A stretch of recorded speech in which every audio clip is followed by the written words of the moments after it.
However, it's more accurate as we look at this to see that in the passage from Timothy, Paul emphasizes the obedience of children to their father.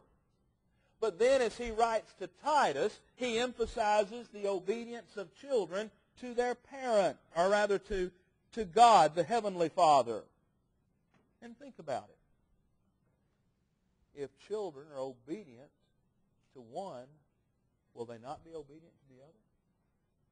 If children are obedient to their physical earthly father, then it's likely they will be obedient to their heavenly Father. If a child is obedient to the heavenly Father, they will be obedient to their physical father. The two go hand in hand. Again, we see the wisdom of God in creating authority beginning with children in the home. If we take an infant and as they begin to grow, we teach them respect for authority for mom and dad. Then as they grow and they go to school and kindergarten, first grade, we find that they have respect for teachers, for their principal, for other adults. And that will translate later into respect for those in authority, be it police or sheriff or others. And ultimately, as they grow, they learn respect for the authority of God and Christ. And you see, it all begins in the home. I would suggest that much of the problems that we're experiencing in our world today, in our nation today, stem from this very source. There has not been authority set forth and taught in the home. Children have been allowed to run free. Children have been allowed to run wild. And if they do that in the home, it's natural they'll do it in the schools. If they do it in the schools, they'll do it in the streets. And what kind of citizens are those children going to grow up to be as adults? Often rebellious, trouble with the law, trouble with their jobs, trouble with their families, trouble with their country. Go right down the line. Therefore, this thought that God is expressing here, children who are not accused of riot or unruly, this is extremely important that these kind of children belong to those who will serve as elders. Now, second of all, he says that a bishop or elder must have a good report from those that are without. That is, those outside of the church. Now, the word report in the original language means to give a formal account. As a treasurer reports the receipts. Now, the word report is used, as a noun, means an account of relation, particularly of some matter, especially investigated. It comes still yet another inlet, if you will, into the thought behind this from a legal standpoint of testimony before a judge. In the ethical sense of testimony concerning one's character, a good report of those outside of the church. Now, in 3 John, verse 12, we read, Demetrius hath good report of all men and of the truth itself. Isn't that a great compliment? Should this not be a quality of every Christian as they grow and mature, that people who are neighbors, who are co-workers, who are schoolmates, who are associates in general, who know us even from afar, have nothing but good to say?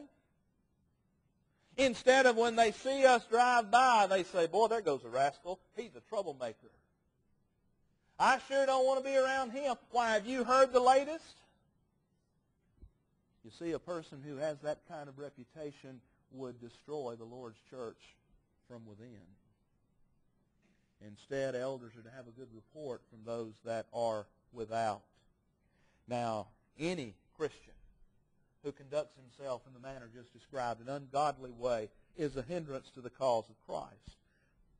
Now, if you put that person in a position of authority such as the eldership, imagine the harm that would be done. Imagine what a poor example to the church. A shepherd must have respect of those who are not Christians. Now, think about this. If a man is considered a poor worker on the job, if a man has his honesty under suspect in the world, would he not be a poor leader of the Lord's church? Certainly. Again, the idea of good report here. His influence in the community, if he is considered dishonest or a poor worker, would be weak at best and most likely negative. And it would impact the church. You know, people would say, oh, so-and-so, he is a member of Late Church of Christ. And rather than a door being open, they say, well, you know, he is a fine, outstanding man. And then you have the door open to go in and talk with them about Jesus, to invite them. Instead, you know, you're feeling about this big, saying, yeah, he's a member at Late Church of Christ. It destroys the influence of the church. Rather than building up, rather than helping. An elder's life is to be an example to the flock. In 1 Peter chapter 5, and we've read this before, but I want to look at it again, and I want it to be impressed upon our minds, the opening 3 verses. 1 Peter chapter 5, verses 1, 2, and 3. The elders who are among you I exhort. I, who am a fellow elder and a witness of the sufferings of Christ, and also a partaker of the glory that will be revealed, shepherd the flock of God which is among you, serving as overseers, not by compulsion, but willingly, not for dishonest gain, but eagerly, nor as being lords over those entrusted to you, but being examples to the flock. I was reading from the New King James translation.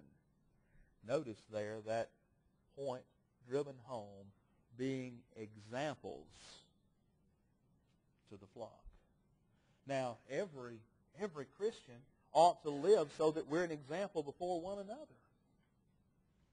But especially when we are serving in a position of leadership, authority, we need to keep that in mind. In Titus chapter 1 and verse 8, we find still another positive qualification. A bishop or elder must be a lover of good. The text says good men. The margin says good things. Perhaps the American Standard Version has one of the better translations when it says that he is to be a lover of good. The New King James, I believe, says a lover of that which is good. Very similar. It is God's will that every Christian be a lover of all people, not just those who are good. Look at Matthew chapter 5 with me for just a moment. Jesus here in the Sermon on the Mount sets forth something that really rocked the world religiously in his day. And still today, the teaching that Jesus gives here is eye-opening. Christianity virtually stands alone in the area of Jesus' teaching here. Matthew 5, let's read beginning with verse 44 and read through the last verse, verse 48. Jesus said, "But I say unto you, love your enemies. Bless them that curse you. Do good to them that hate you. Pray for them which despitefully use you and persecute you, that ye may be the children of your Father which is in heaven. For he maketh his sun to rise on the evil and the good, and sendeth rain on the just and the unjust. For if ye love them which love you, what reward have you? Do not even the publicans, the tax collectors, the same? And if ye salute your brethren only, what do you more than others? Do not even the publicans so? Be ye therefore perfect, even as your Father which is in heaven is perfect." You see, this qualification extends beyond loving only those who are good, but instead to loving all things that are good, all practices that are good.